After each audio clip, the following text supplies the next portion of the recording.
Charan! Hello, good morning everyone. Ayan, medyo matamlay pa yung ating pagtsatsaran. Andito na po tayo ngayon sa train station. Yung pamilihan dito ng mga pasalubong dito sa train station ng Atami Station. Station. Dito, mga sweets ang mga tinda nila.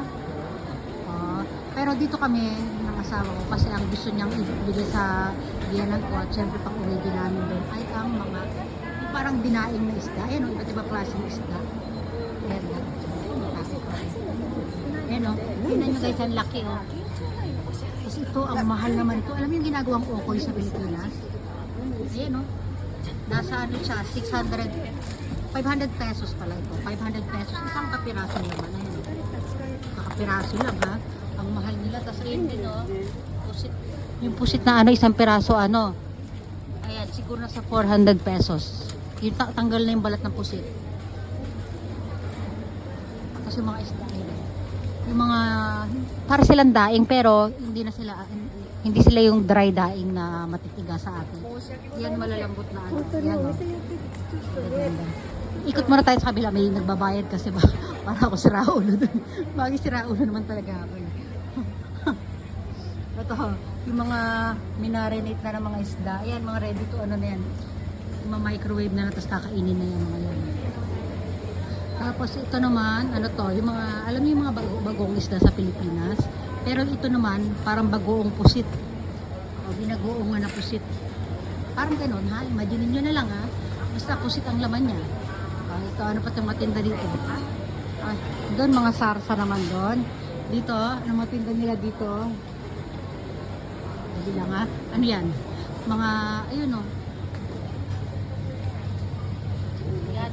Marami itong mga ano. Tapos mga seaweeds. Dried seaweeds wala ha. Ito mga minatamis. Ito mga parang mga cookies. So, ito yung mga nakabalot-balot na sila guys. Ito naman may mga lutong ulam dito. May mga lutong. Ito mga tinapay, cake. Basta syempre mahaba ang biyahe sa tren. Kaya bilihan ng mga ano dito, mga pagkain talaga. Ayan o, may ano yan, hindi siya turon na. Basta mga ulam, wala, pila kasi hindi tayo makakapasok doon para ano. Hindi naman kasi kami bibili yan. Ayan yung mga tinda nila. Ayan. Mga kakanin, mga pwedeng mga ulam. Wala nga lang kasamang kanin. Diba? Tapos masakit rin siyang ko. Dito, nasa ano yan, tourist information. Ano natin? Hindi naman tayo naliligaw kaya okay lang. Ayan, ito yung palibot ha. Kaya, umikot lang tayo guys. Umikot lang tayo. Ayan, ganda ng upuan. Ayan, naku. Ayun na, pipicturean na natin yung mga bagong isda. Hindi siya bagong isda, parang bagong pusit. Ito naman, mga ano na, mga sushi. Mga pambaon din yan sa tren. Pwede kainin sa tren, pwede kainin dito.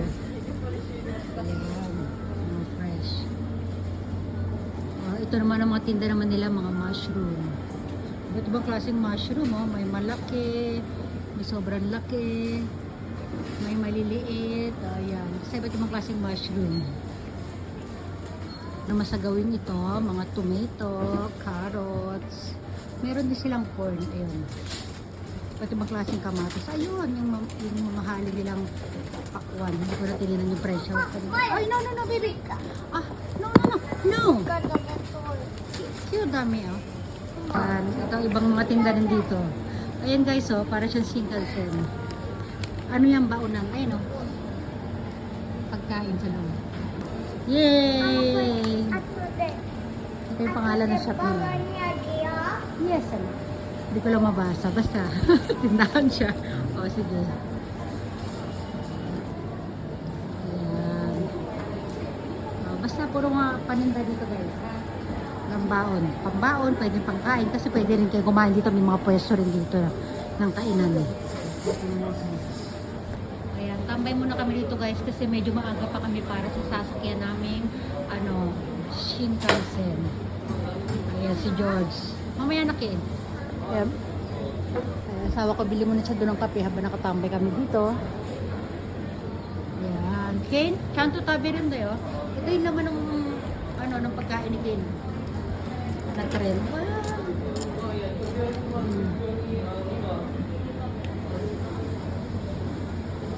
Sige na, dito na napapaalam na muna ako. Bye everyone! Yan yung asawa ko.